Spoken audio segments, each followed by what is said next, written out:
Terima kasih kepada bapak-bapak dan ibu-ibu beserta kepala sekolah yang telah bersedia meluangkan waktunya untuk saya dalam memberikan pemahaman mengenai materi yang telah saya pelajari di calon guru penggerak angkatan 11 Aceh Selatan.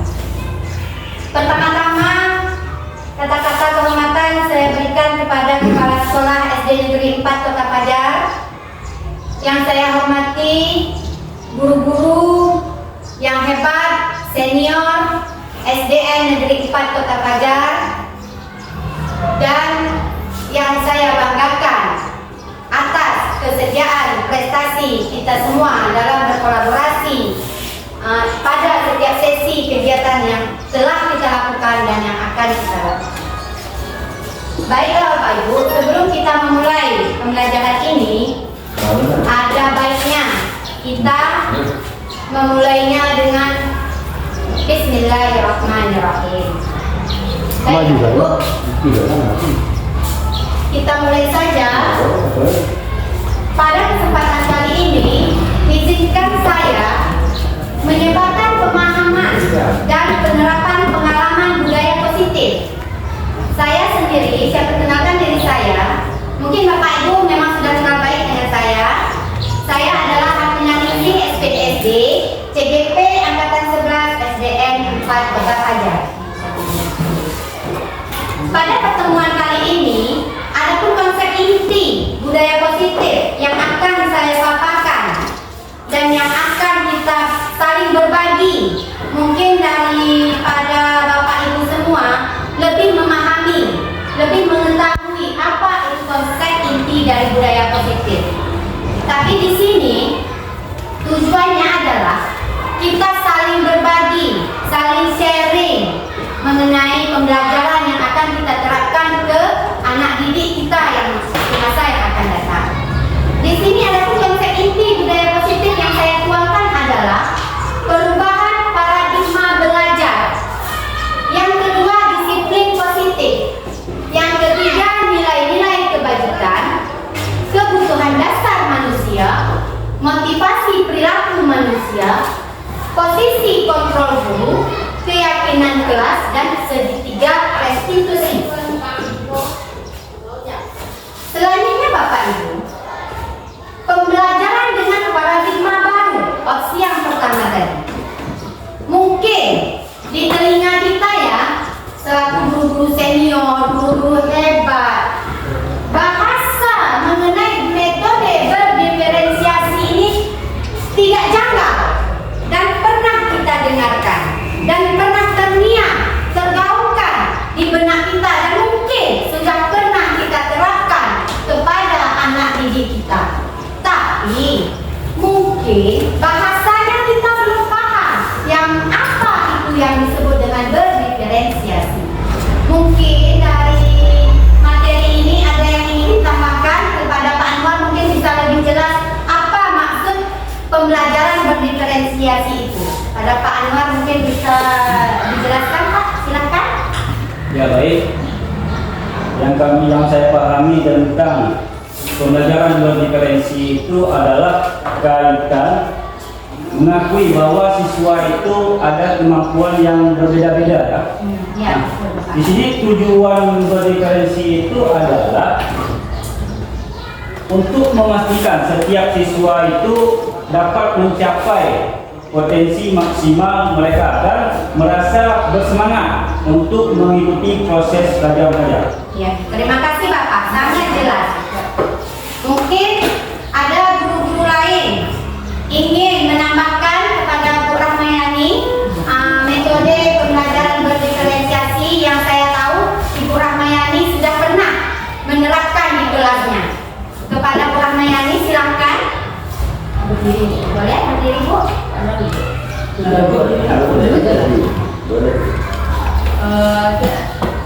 Sebenarnya hampir sama dengan yang disampaikan oleh Pak Anwar tadi. Itu pembelajaran diferensiasi itu kita para guru berusaha menerapkan pembelajaran yang sesuai dengan kebutuhan murid. Ya. Jadi kita tidak boleh hanya berfokus pada satu metode pembelajaran saja. Misalkan kalau misalkan diskusi kelompok semua, tidak harus menulis seperti itu. Jadi kita buat berbeda-beda berdasarkan kebutuhan masing-masing murid di dalam kelas tersebut. Nanti kita klasifikasikan, kita kelompokkan. Misalkan kebutuhan murid yang 5 orang ini bagaimana, kemudian baru kita terapkan metode pembelajaran yang sesuai dengan kebutuhan murid tersebut. Ya, terima kasih Ibu. Dari penjelasan yang telah dijelaskan oleh Bapak Anwar dari Ibu Rahmayani sudah sangat-sangat benar. Dan di sini pembelajaran diferensiasi ini bisa kita kategorikan yang sudah kita terapkan terbagi dari 3. Apa-apa saja itu? Visual, kinestetik, dan auditory. Nah, kita melaksanakan pembelajaran berdiferensiasi ini, kita ikuti yang berpihak kepada murid sesuai bakat mereka, sesuai minat mereka. Tidak hanya bisa kita berfokus dengan metode yang kita inginkan, tapi kita pahami dulu apa kebutuhan anak tersebut. Nah, di sini saya tuangkan yaitu pembelajaran dengan paradigma baru.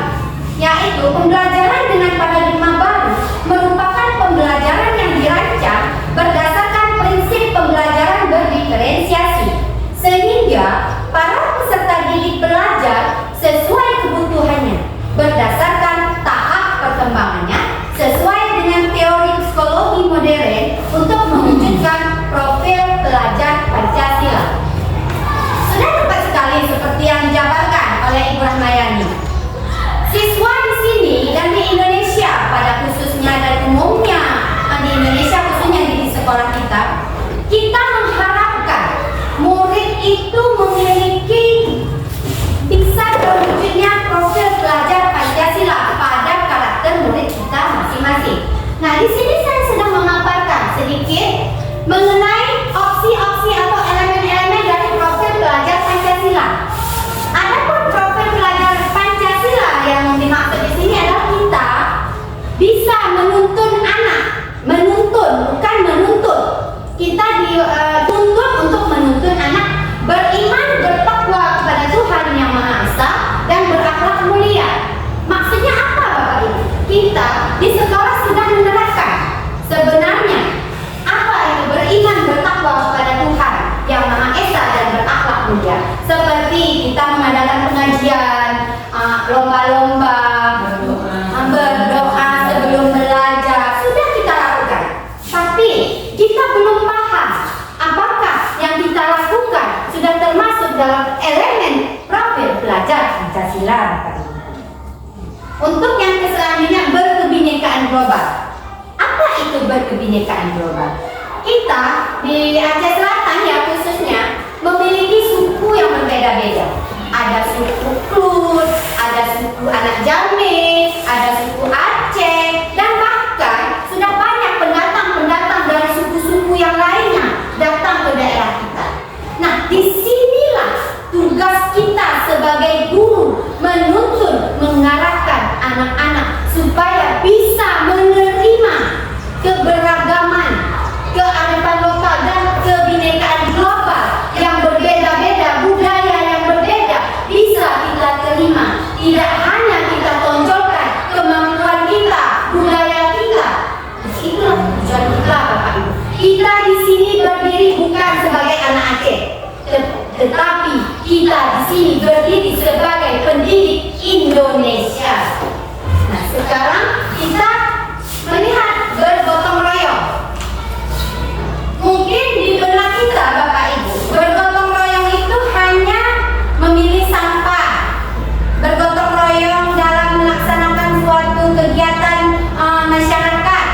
Betul, tapi pada profil pelajar Pancasila ini lebih universal, Bapak.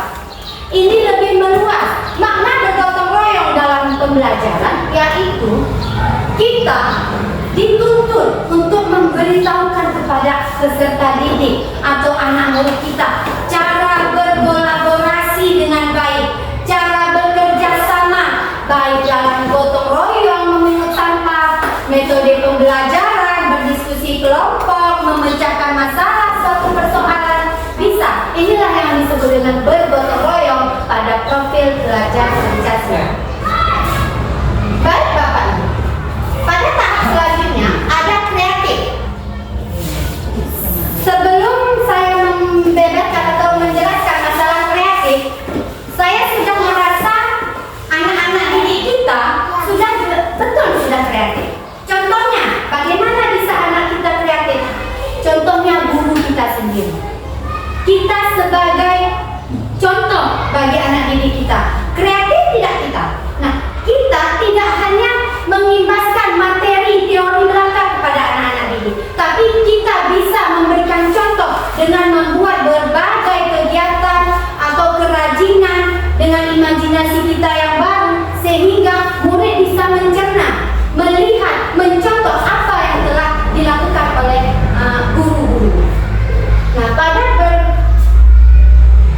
bernalar kritis, mungkin tidak semua peserta didik itu bernalar kritis, tapi jika kita gali Bapak Ibu, anak-anak itu memiliki potensi yang berbeda-beda. Tidak ada yang tidak bisa terhadap anak didik. Tergantung kepada gurunya, bagaimana gurunya memberikan arahan dalam bernalar kritis, berpikir kritis. Dan selanjutnya kepada mandiri. Murid kita kedepannya dituntut untuk lebih mandiri, mengerjakan tugas-tugas tanpa bantuan dari guru. Kita cuma memberikan materi sebagai fasilitator, dan murid-murid kita bisa bekerja mandiri tanpa bantuan dari orang lain. Saya rasa baru sampai pada opsi pembelajaran dengan paradigma baru. Mungkin ada guru-guru ingin berbagi atau bertanya, boleh saya persilahkan. Ya, baik Bu. Saya memang sangat tidak paham tentang pembelajaran multidiferensi. Memang tadi kalau kita lihat ya kan, berarti kita mengarahkan menurut kemampuan anak itu kan. Ya. Nah, misalkan di kelas saya kan, seperti yang dikasih contoh oleh Ibu Rahma tadi kan, berarti kita kalau mengelompokkan anak-anak itu kan, berarti kalau anak-anak misalkan di kelas saya, berarti anak-anak ini mengarahnya ke olahraga. Ya. Nah, misalkan satu lagi ke seni. Nah, misalkan ini kan lagi masuk pelajaran DKS, apakah itu yang kita pelajari itu, yang kita kasih materi itu, apakah anak-anak ini langsung karena dia kemauan dia berolahraga, kita harus memberi dia olahraga seperti itu? Baik Bapak.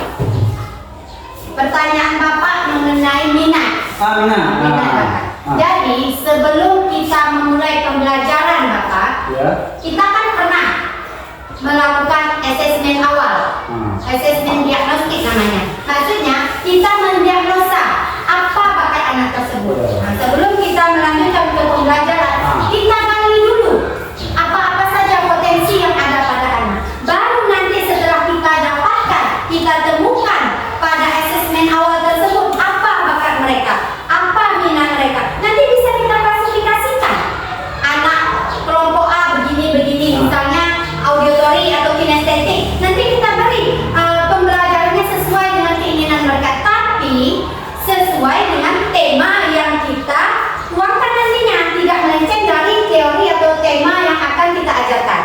Cuma metode pembelajaran saja yang berbeda. Kita kelompok-kelompokkan. Ada anak visual, jadi kita berikan model pembelajarannya yang bentuk visual. Ada yang auditory, ada yang kinestetik. Nah, kita bagi-bagi atau kita klasifikasikan, Bapak.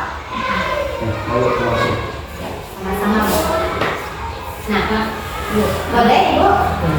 Mungkin sedikit meluruskan atau menambahkan Bapak Ibu, kita kan sudah mempelajari dari berbagai topik di PMM, kemudian kita ada mengikuti beberapa webinar-webinar ya. Jadi pembelajaran berdiferensiasi ini erat kaitannya dengan kurikulum merdeka. Jadi wajar aja kita Pak Anwar ya belum paham, karena di sekolah kita baru tahun ini menerapkan. Jadi menurut saya pembelajaran yang dimaksud Pak Anwar tadi lebih ke minat. Misalkan anak yang minatnya olahraga, maksudnya dia ada olahraga. Jadi kesannya terkesan seperti di SMA dia minatnya ini, berarti dia mata pelajaran yang lain dia tidak suka. Bukan begitu. Maksudnya pembelajaran diferensiasi itu misalkan kita contohkan pembelajaran IPA perkalian. Kan ada disampaikan tadi ada ini visual, auditory. Visual itu kan lebih kepada penglihatan yang dilihat langsung. Kalau auditory lebih dengar, kinestetik lebih praktiknya. Jadi misalkan dalam kita mengajarkan anak-anak perkalian, mungkin ada anak yang dia memahami perkalian itu harus dengan model pembelajaran atau kita ambil media dari internet, kita perhatikan misalkan ada kelereng, misalnya anak kelas 1 atau kelas 2 yang visual tadi contohnya ada gambar mobil, di dalam orang ada 2 penumpangnya. Kalau 3 mobil, berapa penumpangnya semua? Ada yang begitu, mungkin ada yang dari auditory, misalkan dia dengan menggunakan lagu perkalian 2 dikali 1, mungkin begitu. Kalau kinestetiknya mungkin dengan cara bermain. Nah, lebih ke situ kalau menurut saya, Ibu. Berarti lebih mengarah kepada metodenya. Ya, betul. Bukan berarti dia minatnya olahraga, pelajaran tidak di dalam pembelajaran itu kita sesuaikan dengan kebutuhan muridnya. Nah, kemudian seperti Pak Anwar tadi bilang, dari mana kita tahu kemampuan anak tadi? Nah, misalkan ini kemampuan visualnya kuat, yang ini kemampuan auditorinya. Nah, itulah tadi di dalam kurikulum Merdeka kan ada fase, Bapak. Ada fase A, fase B, dan C. Jadi sebenarnya di kurikulum Merdeka guru kelas 1 sangat punya beban besar karena di kelas 1 itu nanti yang sebenarnya ada catatannya, bukan? Nah, ini anak ini misalkan Zahwa Alfa kemampuannya lebih di visual, misalkan ini. Jadi catatan itu ada catatan pribadi tersendiri dari wali kelasnya. Lanjut dia ke fase berikutnya, itu yang menjadi patokan bagi guru lain di fase berikutnya. Ditambah lagi dengan setiap kita memulai awal pembelajaran itu pakai asesmen diagnostik namanya. Istilahnya kita memberi penilaian penilaian awal, bahasa kitanya itu Pak, asesmen. Asesmen itu penilaian awal, mendiagnosa kayak kita ke rumah sakit. Sebelum kita dipastikan penyakitnya kan kita didiagnosa dulu, diagnostik. Jadi itu selain bersumber dari catatan guru dari wali kelas dari fase sebelumnya, ditambah dengan asesmen awal yang akan kita terapkan. Baik, terima kasih kepada penjelasan Pak Anwar dan Bu Rahmayani tadi. Sekarang kita kembali terus melangkah ke depan, yaitu miskonsepsi tentang teori kontrol. Nah, mungkin Bapak Ibu pernah mendengar tentang teori kontrol guru. Nah, ini adalah miskonsepsinya, ilusinya. Ilusi itu bisa kita kategorikan gambaran yang mengambang, gambaran yang tidak pasti. Salah satunya adalah ilusi guru mengontrol murid. Ilusi guru mengontrol murid sebenarnya tidak boleh ada lagi di era zaman yang sekarang ini. Lalu yang kedua, ilusi bahwa penguatan positif, efektif, dan bermanfaat itu juga hanya ilusi, Bapak Ibu.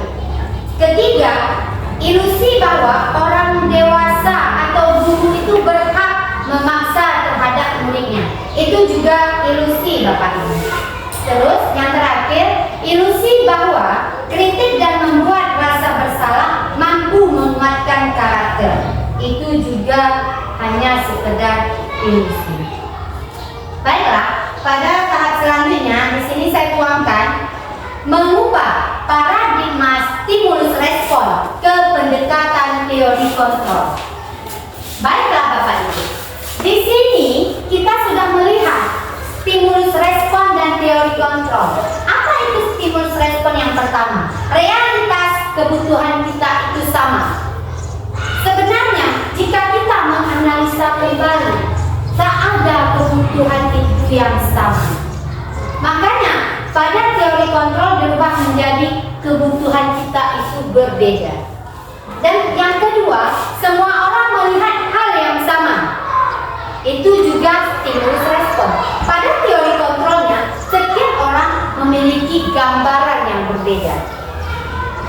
Kita mencoba mengubah orang agar berpandangan sama dengan kita. Lalu dirubah dengan teori kontrolnya, kita berusaha memahami pandangan orang lain tentang kita. Mungkin di sini Bapak Ibu lebih paham dengan stimulus respon teori kontrol, namun tetap saya bacakan sampai akhir. Perilaku buruk dilihat sebagai suatu kesalahan, itu termasuk dalam stimulus respon. Dan pada teori kontrol, semua perilaku memiliki tujuan. Misal, contoh salah satunya, boleh di sini kita terapkan. Anak terlambat ke sekolah. Kita langsung bertanya, kenapa terlambat? Langsung dihukum. Sebenarnya itu tidak boleh. Kita tanyakan dulu, selidiki dulu, kenapa dia bisa terlambat? Mungkin terlambat bangun. Nah, supaya dia tidak terlambat lagi bangun, apa metode atau cara dari dia sendiri? Jangan kita timbulkan dari kita. Dia yang bertanggung jawab. Apa supaya kedepannya kamu nak tidak terlambat sekolah lagi? Rasanya apa ya rencana ke depan kamu? Pasti dia memiliki penalaran kritis. Oh mungkin tuh saya akan tidur lebih awal. Bagus. Dan di rumah ada nggak orang yang bisa membangunkan kamu? Ada Bu. Siapa? Kakak. Besok kalau kakak ya minta sama kakak ya bangunkan kamu lebih awal supaya tidak terlambat ke sekolah.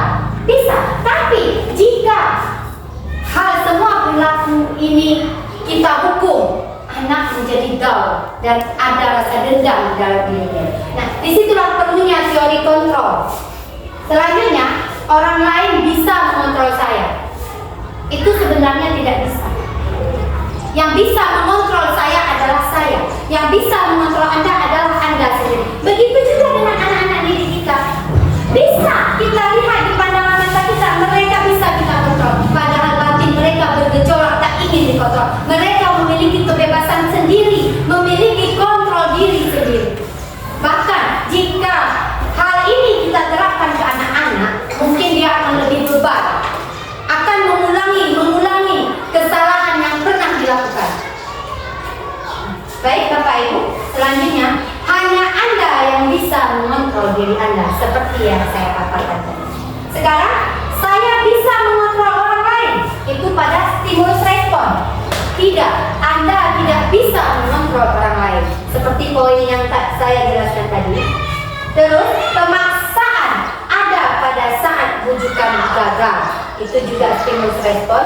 Lalu kolaborasi dan konsensus menciptakan pilihan-pilihan baru seperti yang saya jelaskan tadi. Berikan anak pilihan apa yang bisa dia lakukan supaya pola kehidupannya lebih ke arah yang lebih baik lagi. Jangan, oh kamu harus tidur jam sekian, kamu harus bangun jam sekian. Tidak, tapi kita berikan dia pilihan-pilihan yang bisa dirubahnya dengan keinginannya sendiri. Lalu modal berpikir menang kalah. Nah, di sini kita tanya ini, anak-anak kita sebelum berlomba sudah pesimis, nggak mungkin menang. Disitulah kita terapkan menang dan kalah itu jangan dipikir dulu. Yang penting ke depan kita pasti menang, pasti menang. Walaupun anak kita tidak mendapat juara, setidaknya dia sudah lebih baik dari hari-hari yang kemarin. Itulah yang dikatakan dalam teori kontrol modal berpikir menang. Baik Bapak Ibu, mengingat waktu kita, saya akan teruskan disiplin positif. Di sini saya bacakan ya sedikit Bapak Ibu. Disiplin berasal dari kata disiplin yang artinya belajar. Disiplin mengacu pada disiplin diri yang memiliki tanggung jawab terhadap apa yang dilakukannya berdasarkan nilai-nilai yang diyakini. Disiplin positif merupakan salah satu cara penerapan disiplin yang bertujuan untuk menumbuhkan kesadaran serta memberdayakan peserta didik tanpa imbalan, penghargaan, reward, ancaman atau hukuman. Nah, sebelum saya lanjut ke sini, mungkin ada dari Bapak Ibu bisa memberikan contoh yang konkret di sekolah kita merupakan salah satu cara penerapan disiplin yang bertujuan untuk menumbuhkan kesadaran, memberdayakan peserta didik tanpa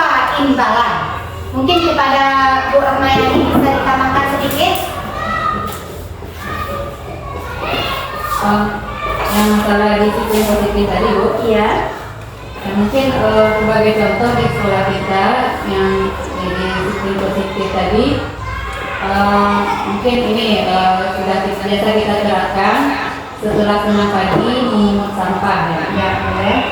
Jadi anak-anak sudah dengan otomatis sendiri dia karena sudah terbiasa lagi. Ya. Jadi dia langsung setelah senam pagi, ya, siswa-siswa langsung memilih sampah tanpa harus Paksaan. Betul, terima kasih Ibu. Nah, baik, saya tidak meminta pendapat Ibu lain dengan waktu kita ya Ibu. Di sini pada poin terakhir ini, sebagai pendidik, tujuan kita adalah menciptakan peserta didik yang memiliki disiplin diri, sehingga mereka berperilaku dengan kepada nilai-nilai kebajikan universal dan memiliki motivasi intrinsik yang seperti dikatakan Bu Rahmayani tadi, memang sudah ada di dalam dirinya motivasi intrinsik dalam perubahan perilaku ke arah yang lebih baik. Baik, sekarang sampai kepada opsi nilai-nilai kebajikan. Baik Bapak Ibu, nilai yang disepakati bersama lepas dari suku bangsa, agama, bahasa, maupun latar belakangnya. Nah, sekarang kita ambil salah satu contohnya. Contoh nilai kebajikan institusi atau organisasi. Di sini ada elemen profil pelajar Pancasila, Eagle Premier Years Program, yaitu PYP, dan keterampilan hidup life skill. Baik Ibu, pada profil pelajar Pancasila di sini dituangkan seperti yang opsi pertama tadi, elemen-elemennya adalah beriman dan bertakwa kepada Tuhan Yang Maha Esa dan berakhlak mulia. Itu yang sangat utama Bapak Ibu. Lalu disambung dengan mandiri, bergotong royong, berkebinekaan global, bernalar kritis dan kreatif. Nah, pada opsi Eagle Premier Years Program atau PYP, yaitu adanya toleransi, rasa hormat, integritas, mandiri. Nah, di sini ada, semua ada. Mandiri, menghargai, antusias, empati, keingintahuan, kreativitas, kerjasama, percaya diri, dan komitmen. Sebelum saya lanjut ke opsi selanjutnya, di sini kita sudah melihat potensi-potensi anak didik kita. Harus adanya toleransi, rasa hormat, integritas, dan sebagainya. Nah, bagaimana supaya mereka, anak peserta didik kita bisa memiliki skill yang sedemikian rupa? Nah, disitulah kita harus menuntun anak-anak kita untuk memiliki rasa toleransi yang tinggi, rasa hormat, integritas, dan sebagainya. Nah, pada keterampilan hidup atau disebut dengan life skill dapat dipercaya, berarti anak-anak kita ini harus kita tanamkan sifat jujur. Ya Bapak Ibu kan, supaya kemanapun mereka, kejujuran itu tetap dipegang teguh yang pertama. Karena kalau tidak jujur, takkan berhasil walaupun setinggi apapun ilmunya. Kalau mereka tidak jujur, takkan pernah berhasil. Lalu lurus hati, pendengar yang aktif, maksudnya pendengar yang aktif memahami dengan seksama apa-apa yang diberikan arahan oleh guru mereka. Lalu tidak merendahkan orang lain dan memberikan yang terbaik dari diri mereka sendiri. Nah, sekarang Bapak, Ibu sudah sampai pada kebutuhan dasar manusia. Kita hidup ini memang memiliki kebutuhan dasar. Kalau tidak terpenuhi kebutuhan dasar kita, mungkin kita tidak akan hidup Bapak Ibu. Di sini kebutuhan dasarnya adalah segala sesuatu yang kita lakukan untuk mendapatkan apa yang kita inginkan. Seluruh tindakan yang kita lakukan memiliki tujuan tertentu, dan semua usaha terbaik yang kita lakukan adalah dalam rangka agar kebutuhan dasar kita terpenuhi dengan baik. Nah, di sini saya tuangkan apa-apa saja itu 5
hari, pada malam hari itu kalau sudah sore kita dengar macam mana keadaan, apa ada serangan atau tidak, maka semua masyarakat itu bertarsa itu maknanya pokoknya semua kegiatan dalam keadaan teringat apa ada nanti meletus atau tidak.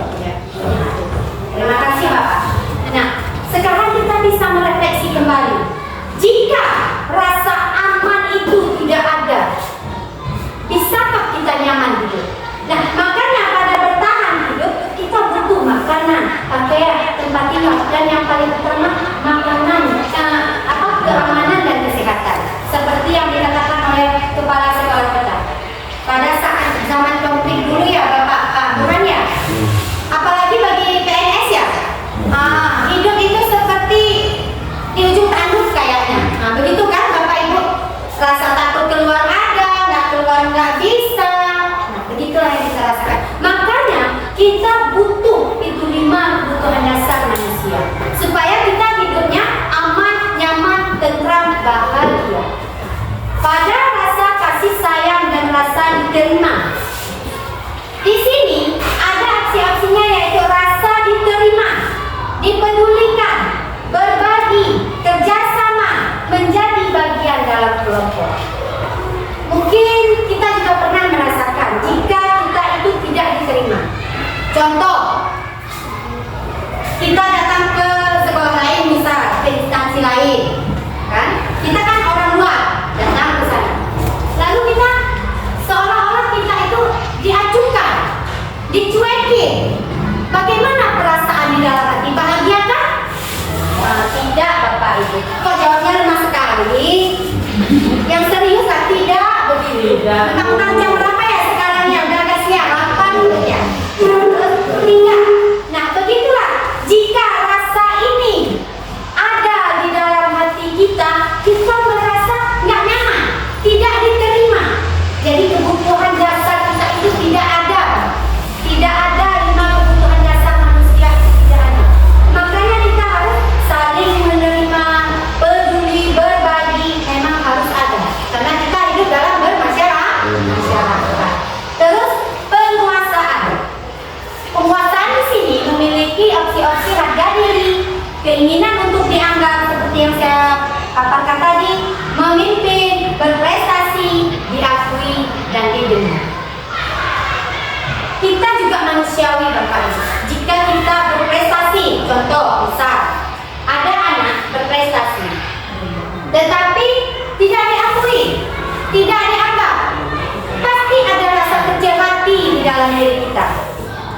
Pasti. Namanya juga manusiawi.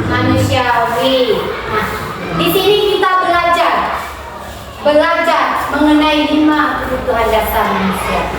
Mungkin di antara Bapak Ibu saya pernah cuekin, guru-guru lain tegur. Namanya juga manusia memiliki kesilapan. Ya Bapak Ibu. Pada artian kebebasan dalam kebutuhan dasar manusia itu mandiri, memiliki pilihan, mencoba hal yang baru, mampu mengendalikan arah dirinya. Misal, saya pilih salah satu mencoba hal yang baru. Nah, coba Pak Anwar mungkin di dalam metode pembelajaran yang sebelumnya belum pernah Bapak terapkan dan ada mendengar iming-iming mencoba pembelajaran metode yang terbaru. Apa yang akan Bapak lakukan? Coba Pak Anwar silakan. Baik. Hal yang baru ya. Seperti yang kita dengar tadi ya kan, sebelumnya memang sangat tak paham ya. Sekarang sudah paham lah sedikit-sedikit ya kan. Dengan yang disampaikan oleh Ibu Ningsi tadi atau Ibu dan Ibu Rahma kan, untuk kedepannya seperti yang saya tanyakan tadi. Berarti sebelumnya saya mengajar hanya mengarah kepada diri saya sendiri. Ya. Untuk kedepannya berarti Center ya. ya, itu mengarah untuk kedepannya berarti di sini saya akan mencoba memulai pembelajaran berarti yang berpusat kepada berpusat kepada student center namanya Bapak. Bagus Bapak. Nah, itu sudah memiliki kemajuan, sudah memiliki visi Bapak ya. Iya. Kemarin sudah kita bahas. Nah, sekarang pada opsi kesenangan. Kemarin kita sudah melakukannya. Saya melihat kepala sekolah, anak didik, guru-guru lain bahagia dalam melaksanakan acara-acara lomba ya mengenai memeriahkan 17 Agustus. Di situ saya melihat, saya menilai, memantau bahwa adanya kesenangan yang merupakan 5 kebutuhan dasar manusia. Bermain, kita bermain tambang. Ada anak yang kalah, ada anak yang menang. Tapi hati kita tidak merasa kalah. Karena apa? Itu hanya sekedar permainan yang bisa mengubah ekspresi kita dari sedih atau bad menjadi happy atau bahagia dengan cara bermain. Adapun humor, antusias dan tertawa itu merupakan kesenangan 5 kebutuhan dasar manusia. Sekarang satu lagi saya tambahkan. Kita sebagai manusia atau manusia berusaha untuk membahagiakan diri sendiri.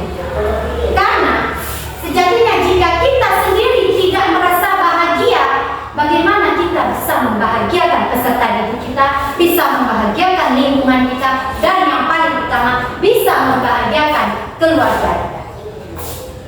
Baik Bapak Ibu, selanjutnya ada pada motivasi perilaku manusia. Pada motivasi perilaku manusia ini, yaitu motivasi ekstrinsik dan ada motivasi intrinsik.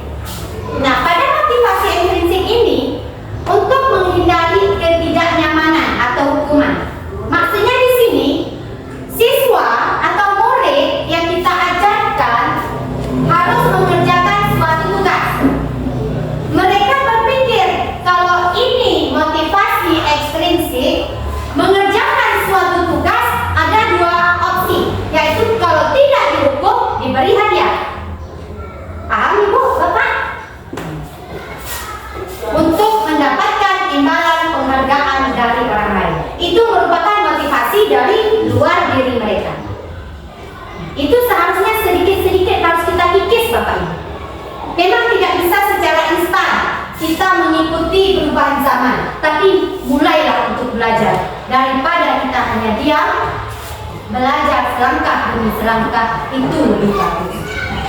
Nah, di sini motivasi intrinsiknya apa?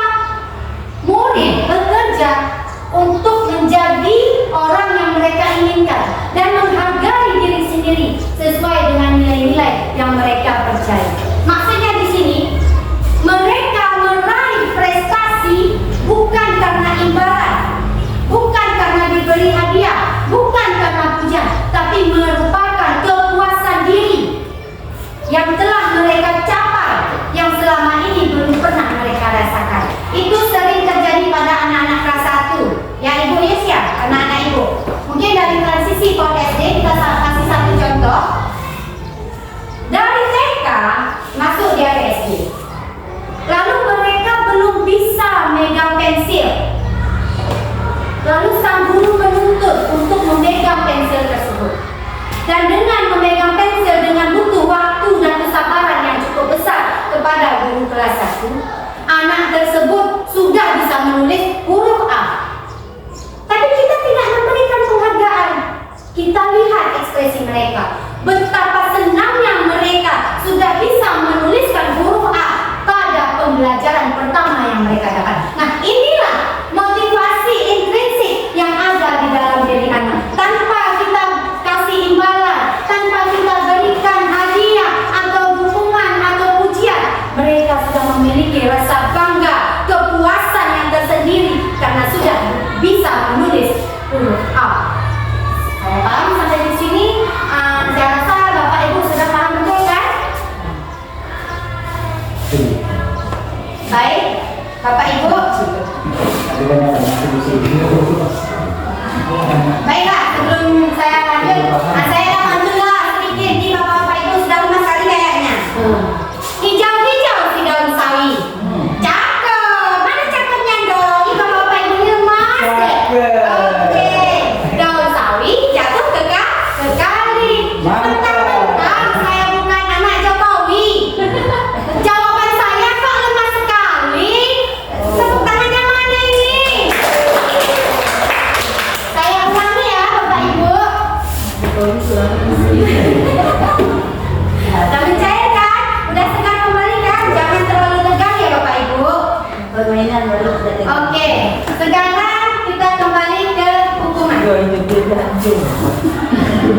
Hukuman di sini setiap kali tindakan yang dilakukan oleh peserta didik kita secara spontan.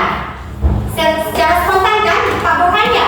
Jika anak melakukan kesalahan, itu memang tidak disengaja. Memang secara instan, langsung dia spontan dia melakukan. Dan kita pun sebagai pendidik, hukuman yang kita berikan itu tidak dari dulu lagi kita ancang-ancang, tidak kita rencanakan. Misal contoh, nanti si Ahmad kalau terlambat sekolah, saya hukum berdiri. Tidak pernah kita melakukan hal yang sedemikian rupa.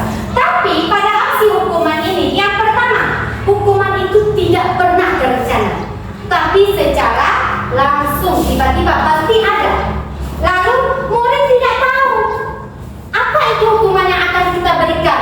Jika dia membuang sampah sembarangan, jika dia datang terlambat ke sekolah, dia tidak tahu apa akan yang didapatkan pada hukuman guru tersebut. Lalu bersifat satu arah, maksudnya kita sebagai guru menghukum dia. Kan tidak mungkin pula murid bergantian, Bapak, saya pula hukum Bapak karena telah menghukum saya. Tidak kan?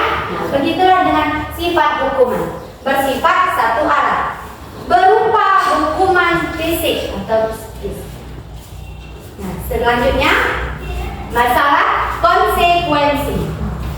Konsekuensi di sini terencana, disepakati, seperti keyakinan kelas nanti ya akan saya paparkan lagi. Murid tetap dibuat tidak nyaman dengan konsekuensi kita. Apa maksudnya? Murid merasa ragu, takut akan berbuat. Nanti kalau saya kerjakan ini, salah nggak ya? Betul nggak ya? Masih ragu-ragu, masih bimbang, dan dia tidak akan nyaman. Sikap guru selalu memonitor murid. Maksudnya memonitor itu memantau gerak-gerik murid, tingkah laku murid. Murid merasa tidak nyaman. Coba diri kita saja sendiri dipandang, diperhatikan, pasti grogi. Nah, begitu juga dengan anak didik kita, Bapak Ibu.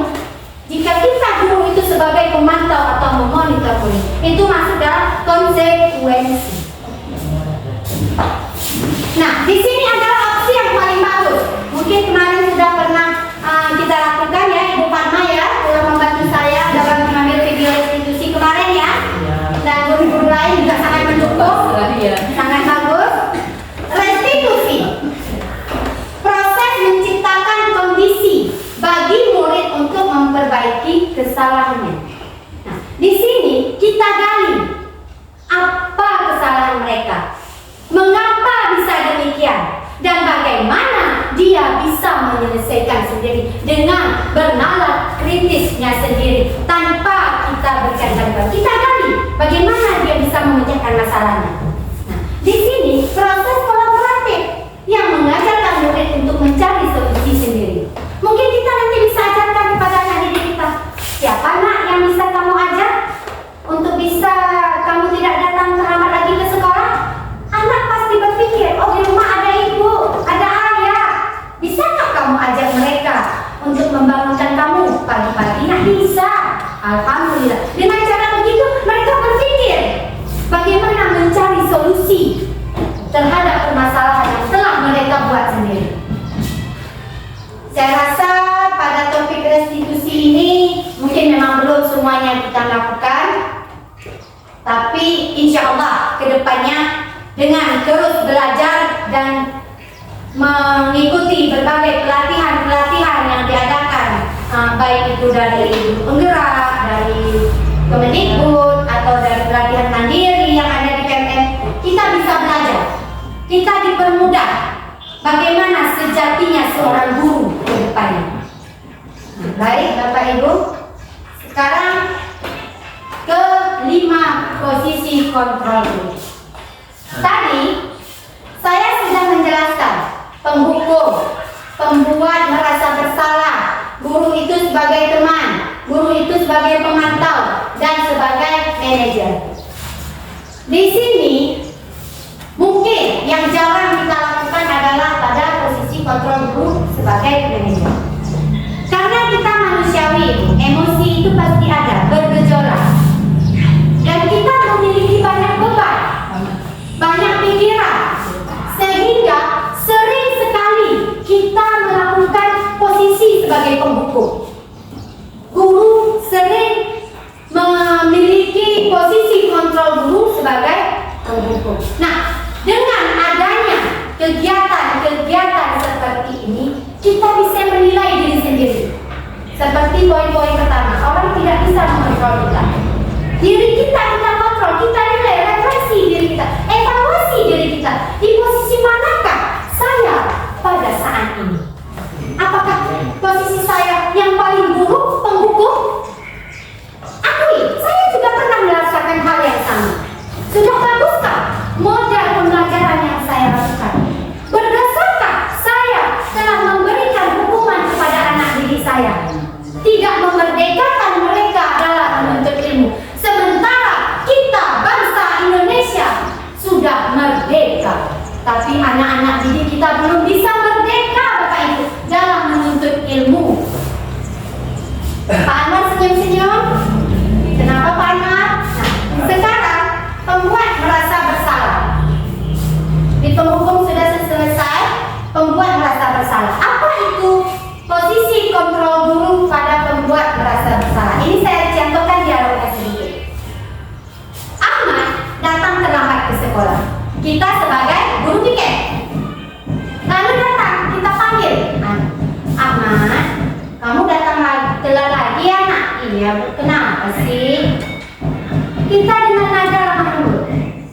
Terlambat bangun Bu, kamu terlambat selalu. Nggak kasihan apa sama ibu? Ibu selalu dimarahin sama kepala sekolah gara-gara kamu. Nadanya lembut Bapak Ibu, tapi penekanannya sangat besar. Dampak yang paling buruk dihadapi anak, mereka merasa trauma, merasa iba terhadap gurunya. Dikarenakan saya, ibu selalu dimarahin kepala sekolah. Itu yang terjadi kepada anak. Kita sebagai guru menyudutkan dia, membuat dia merasa sangat bersalah dengan tindakannya. Padahal jika kita sudah menganalisa, posisi inilah yang paling bagus, yaitu mengerjakan restitusi sedikit. Baik Bapak Ibu, teman kayak gitu juga. Dia datang terlambat, misal, Ahmad, kamu terlambat lagi ya? Iya Bu. Nah sudahlah, nanti Ibu kasih laporan bagus lah. Asal jangan dimarahin sama gurumu nanti. Enjoy. Dia akan mengulangi kembali kesalahan yang serupa ke depannya. Karena mereka berpikir, nggak apa-apa sama ibu tuh udah kayak teman. Nggak boleh. Kita pikir sedikit. Memang kita ada sayang, ada benci, ada jangan dipungkiri. Ada rasa di dalam hati anak yang kita benci, padahal itu tidak boleh. Kenapa kita benci sama dia? Cari solusinya. Kesalahan ada pada diri kita. Nah, sebagai pemantau yang sebelumnya sudah saya paparkan tadi ya, Pak, kita pantau gerak-gerik anak tersebut sehingga dia tidak leluasa, tidak bebas dalam belajar. Dan pada posisi manajer, ini adalah posisi yang paling tinggi. Dia mencari solusi atas setiap kesalahan-kesalahan yang dilakukan oleh peserta didik. Nah, di sini saya memberikan contoh penerapan 5 posisi kontrol. Mungkin tadi sudah saya paparkan sebelumnya. Nah, sini saya beri penguatan. Misal, pada kasus siswa tidak memakai atribut lengkap saat upacara bendera. Sebagai penghukum, posisi kita sebagai penghukum, kita menyuruh anak tersebut, kamu harus hormat pada bendera selama 1 jam. Itu adalah pada posisi penghukum. Lalu, jika pada pembuat merasa bersalah seperti yang saya tuangkan tadi, berapa kali Bapak Ibu harus bilang sama kamu, nak, kamu selalu aja mengecewakan Bapak. Nggak kasihan apa sama Ibu? Nah, begitu ya, pembuat rasa bersalah. Seterusnya, sebagai teman, tadi sudah saya berikan sedikit. Nah, di sini saya tuangkan kembali. Ayo dong, ikuti aturan sekolah. Tolong bantu ibu bapak ya. Sudah paham Bapak Ibu? Sekali ini ya, sudah tidak apa-apa. Lain kali jangan sampai berbuat lagi ya nak. Tapi anak tersebut tetap akan mengulangi. karena mereka menganggap kita sebagai teman. Nah, di sisi pemantau, kamu sudah melanggar peraturan sekolah. Kamu tahu konsekuensinya. Setelah upacara, kamu beli atributnya ke koperasi dan jangan diulangi kesalahan yang serupa. Itu pada posisi pemantau. Nah, pada posisi manajer, seorang guru harus menemukan titik temu dari permasalahan tersebut. Di sini dikatakan, apakah kamu tahu kesalahanmu? Seperti yang saya paparkan mengenai segitiga restitusi tadi. Kira-kira bagaimana ya nak, kamu bisa memperbaiki kesalahanmu? Kita cari solusi dari dia sendiri terhadap masalah yang telah diperbuat. Jangan kita yang menentukan. Dia bisa berpikir dengan sendirinya. Sekarang saya akan menuangkan sedikit posisi kontrol apakah saya. Nah, mungkin Bapak Ibu nanti bisa menjawab. Saya kecewa sekali dengan kamu. Lalu, kamu tidak pernah benar melakukannya. Apa rencanamu untuk menyelesaikan masalah ini? Ayolah, lakukan bagi Bapak Ibu ya. Kamu tidak pernah mendapat nilai jika tidak mengerjakan tugas. Lalu lanjut ke keyakinan kelas. Di sini, mengapa keyakinan kelas? Mengapa bukan peraturan kelas? Mungkin ada dari bapak-bapak dan ibu-ibu bisa memberikan sedikit penjelasan mengapa disebut keyakinan kelas dan bukan peraturan kelas. Tolong kepada Ibu Rahmayani. Ya, bedanya kan menurut apa yang saya pahami, kalau keyakinan kelas berarti itu nilai atau prinsip yang mau kita terapkan di kelas itu guru bersama murid membuat kesepakatan tersebut untuk diyakini dan diterapkan bersama. Ya. Kalau peraturan itu lebih ke ini kita harus ini peraturannya Ya. dibuat oleh guru, kemudian harus dipatuhi oleh anak didik kita. Kalau keyakinan kelas ini berbeda ya. Ya, Jadi sama-sama. kita putuskan bersama-sama dengan siswa. Nah, kita sepakati apa yang mau kita yakini di dalam kelas itu, nanti hasilnya baru kita ini tempel di kelas untuk dijalankan bersama. Baik, terima kasih Ibu Rahmayani. Nah, di sini ada pembentukan keyakinan kelas. Sebenarnya kita semua sudah membuat keyakinan kelas masing-masing di awal pembelajaran semester awal kemarin. Tapi di sini saya tuangkan kembali mengingatkan bahwa pembentukan keyakinan kelas itu bersifat abstrak, berupa pernyataan universal dibuat dalam pernyataan positif sedikit saja agar mudah diingat, sesuai dengan kondisi kelas dan sekolah sehingga mudah untuk diterapkan. Lalu semua warga sekolah dan warga kelas dilibatkan seperti yang dikatakan oleh Ibu Rahmayani tadi, betul, saat membuat keyakinan kelas. Contoh, ini adalah keyakinan kelas saya ya, keyakinan kelas 3 SDN 4 Kota Fajar. Di sini saya mengundang anak-anak didik saya untuk berpartisipasi dalam membuat keyakinan kelas yang harus mereka terapkan dan patuhi. Mereka yang membuat, mereka yang mengerjakan, mereka yang mematuhi, dan mereka juga akan mengingat apa yang mereka buat. Tapi jika keyakinan kelas guru yang membuat, belum tentu semua murid bisa mengingatnya. Tapi jika mereka memberikan usulan atau ide-ide, mereka akan mengingatnya sampai nanti kenaikan kelas tetap teringat sama mereka. Contohnya, datang tepat waktu. Anak-anak didik tahu harus datang tepat waktu ya Bu. Ya, berarti itu namanya disiplin waktu. Lalu menghormati orang lain, menghormati guru, menjaga kebersihan, jujur, bertanggung jawab.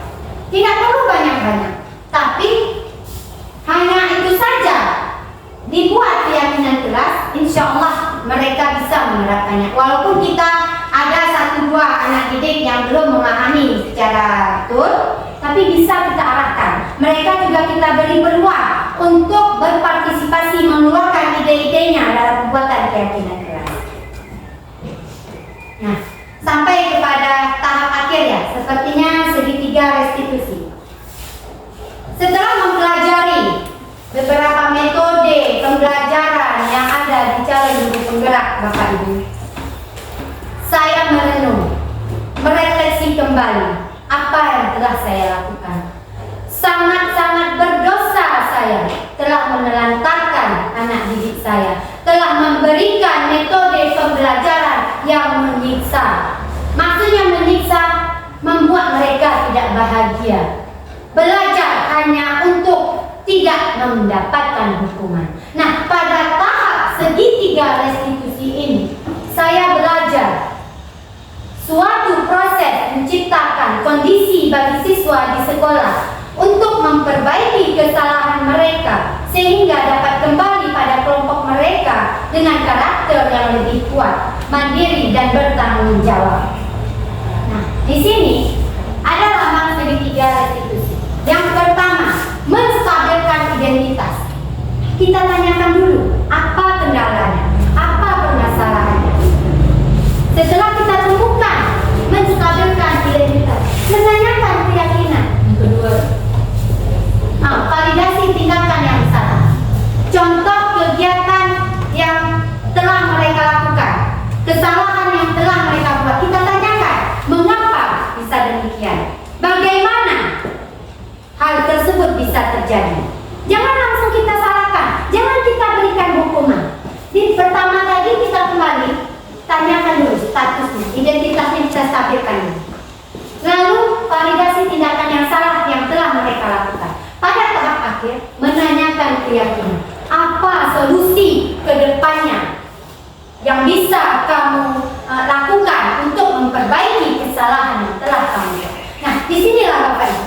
Mungkin saya banyak kurangnya, belum bisa pada tahap yang sebagus ini, pada tahap posisi control manager. Tapi saya akan berusaha dan belajar terus dan terus belajar supaya kita bisa menerapkan hal segitiga restitusi di sekolah maupun di rumah. Karena kita di rumah memiliki anak kita sendiri. Hal tersebut sangat positif kita terapkan dalam lingkungan kita. Bukan hanya di sekolah, di lingkungan masyarakat, di lingkungan keluarga, dan yang paling utama kita sebagai guru di lingkungan sekolah. Di sini pada tahap menstabilkan identitas Bapak Ibu. Yang pertama tadi, berdasarkan prinsip membuat kesalahan adalah bagian dari proses pembelajaran.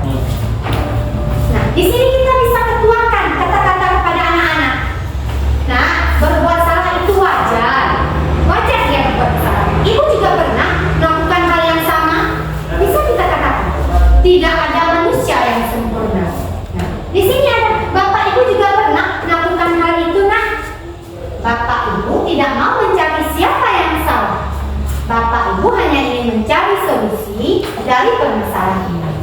Kamu berhak merasa begitu. Setiap kesalahan yang dia buat langsung jangan kita ponis, tapi kita gali. Kamu berhak melakukan itu. Nah, terlambat sekolah boleh, itu manusiawi. Ibu juga pernah dulu terlambat ke sekolah. Itu pada saat kita menstabilkan identitas supaya anak bisa berpikir ke depannya. Jika kita langsung marah, dia nggak bisa mengeluarkan isi hatinya, tidak bisa dia memberikan solusi ide ke depannya. Setelah kita tentukan stabilitas identitas, nanti Bapak Ibu dulu juga pernah seperti kamu nak melakukan kesalahan. Ibu seperti ini karena sudah pernah berbuat kesalahan dan ibu belajar terhadap masalah tersebut dan ibu belajar untuk memperbaikinya. Jadi anak-anak termotivasi, terdorong untuk menyelesaikan masalahnya. Nah, pada saat validasi tindakan yang salah. Di sini opsinya berdasarkan prinsip setiap perilaku berupaya memenuhi suatu kebutuhan tertentu. Di sini kata-kata gurunya, kamu pasti punya alasan mengapa melakukan kesalahan tersebut. Seperti saya ceritakan tadi,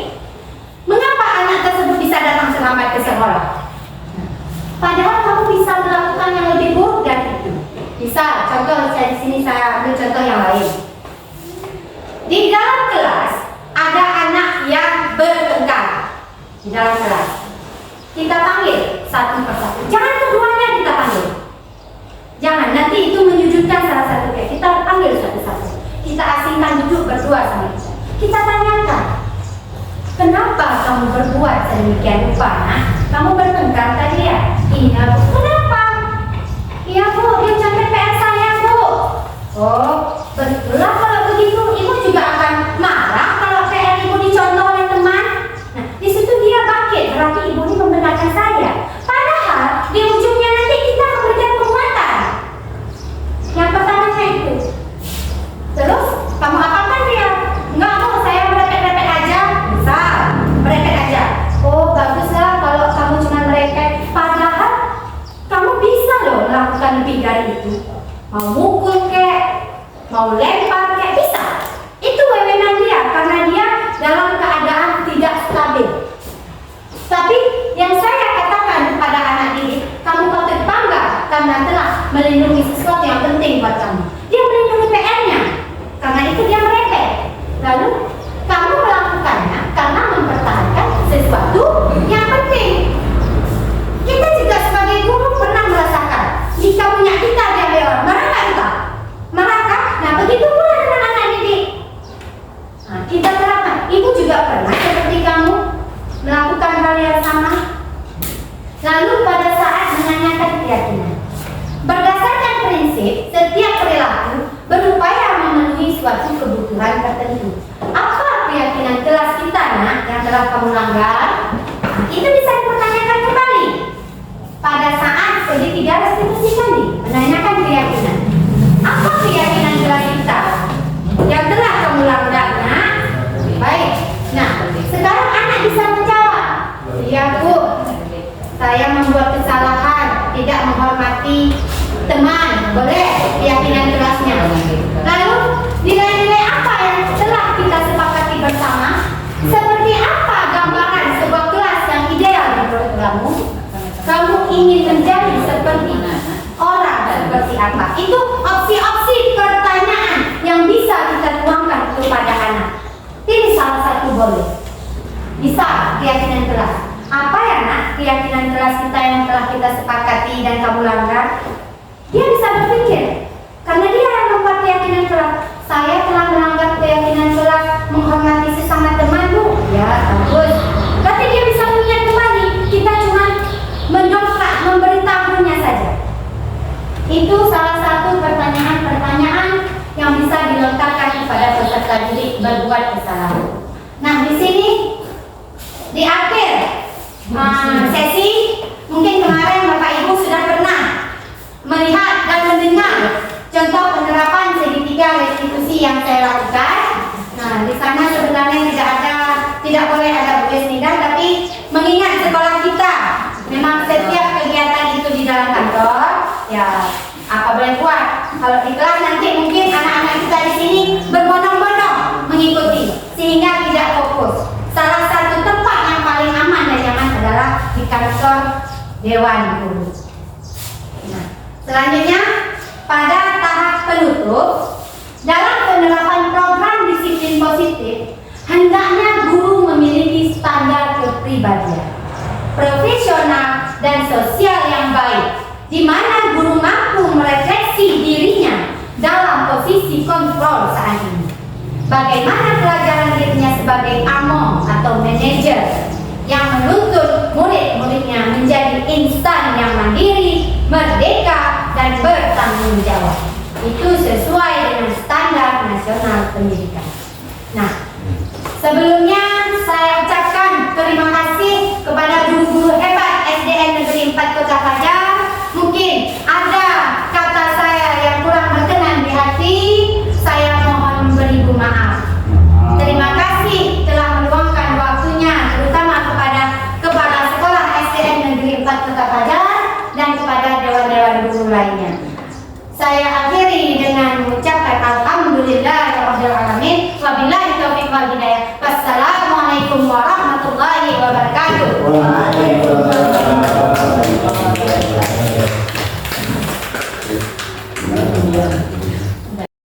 Ibu dengar ada laporan dari guru kita bahwa Ayu sering datang terlambat ya ke sekolah. Seingat Ayu, berapa kali sudah Ayu terlambat datang ke sekolah? Aduh, banyak sekali ya. Sering terlambat itu suatu kesalahan bukan? Baik Ayu, berbuat kesalahan itu manusiawi. Dan setiap manusia itu pernah berbuat salah. Namun, kita bisa belajar dari kesalahan itu dan kita bisa memperbaikinya. Setuju Ayu? Setuju. Oke, ayo kita cari solusinya sama-sama ya. Ayu sering datang terlambat ke sekolah. Pasti Ayu punya alasan tersendiri. Kenapa, Nak? Sekarang Bu tanya, kamu tahu kan keyakinan kelas kita yang telah kita sepakati? Iya. Kalau terlambat ke sekolah itu, apakah sudah sesuai dengan keyakinan kelas kita? Oke, bagus. Menurut Ayu, keyakinan kelas apa yang sudah Ayu langgar? Disiplin, Bu.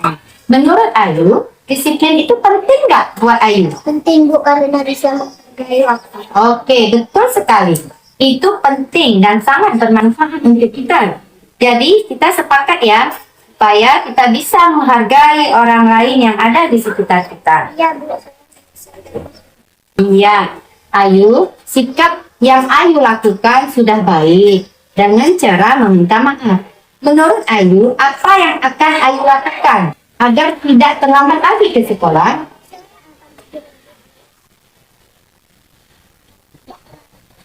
Baik, kamu telah menemukan solusinya.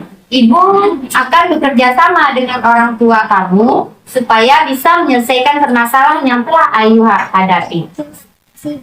Sama-sama. Silakan kembali ke kelas.